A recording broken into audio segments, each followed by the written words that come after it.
ಪ್ರತಿ ನಗರಕ್ಕೂ ಒಂದು ಕತೆ ಇರುತ್ತದೆ. ಮೈಸೂರಿನ ಹೊಸ ಕತೆ.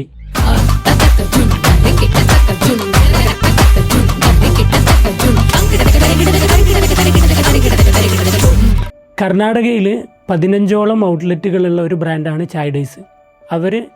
അവരുടെ മൈസൂർ ലോഞ്ചിന് വേണ്ടിയിട്ടാണ് വേൾഡ് ഹാപ്പിനെസ് കൂടുമായിട്ട് ബന്ധപ്പെടുന്നത്.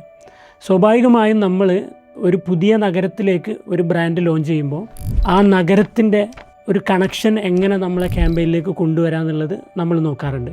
ആ രൂപത്തിൽ ആദ്യം നമ്മൾ കോൺസെപ്റ്റ് ബിൽഡ് ചെയ്യുന്നത് കന്നഡ എന്നുള്ള ആ ഒരു ഭാഷയിൽ നമുക്ക് എങ്ങനെ ആളുകൾക്ക് കണക്റ്റ് ആവുന്ന രൂപത്തിൽ എങ്ങനെ ക്യാമ്പയിൻ ചെയ്യാമെന്നുള്ളതാണ്. ആ രൂപത്തിൽ നമ്മൾ മൈസൂരു എന്നുള്ള ആ ഒരു വാക്കിനോട് ഏറ്റവും കണക്റ്റ് ആയിട്ടുള്ള ഒരുപാട് വാക്കുകൾ നമ്മൾ കണ്ടെത്തിയിരുന്നു. അതിൽ നിന്ന് നമ്മൾ സെലക്ട് ചെയ്തൊരു വാക്കാണ് ശുരു എന്നുള്ളൊരു വേർഡ്.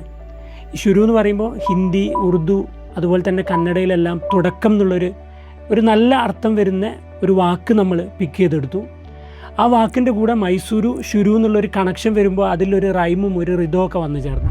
അങ്ങനെയാണ് നമ്മൾ റെഡി മൈസൂരു ടീ ശുരു എന്നുള്ള ഒരു ക്യാമ്പയിൻ നെയിമിലേക്ക് നമ്മൾ എത്തിപ്പെടുന്നത്.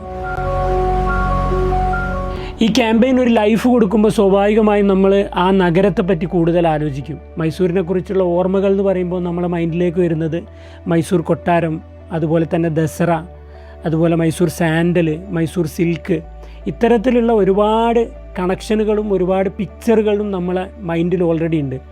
അപ്പം നമ്മൾ ചിന്തിച്ചത് ആ രൂപത്തിൽ എങ്ങനെ നമ്മളെ ക്യാമ്പയിന് ഒരു ലൈഫ് കൊടുത്തുകൊണ്ട് അതെങ്ങനെ പ്രസൻറ്റ് ചെയ്യാം എന്നുള്ളതാണ് പിന്നീട് നമ്മൾ ആലോചിക്കുന്നത്. അങ്ങനെയാണ് ശരിക്കും പറഞ്ഞാൽ പതിവായി നമ്മൾ ചെയ്യുന്ന പരസ്യ രീതികൾക്ക് പകരമായി മൈസൂരിൻ്റെ സ്വന്തം ടോങ്കയെ നമ്മൾ ക്യാമ്പയിൻ്റെ ഒരു മെസ്സഞ്ചറാക്കാൻ വേണ്ടി തീരുമാനിക്കുന്നത്. ഒരു ദിവസം രാവിലെ മൈസൂരിൻ്റെ തെരുവുകളിലൂടെ ഒരു ടോങ്ക യാത്ര തുടങ്ങി.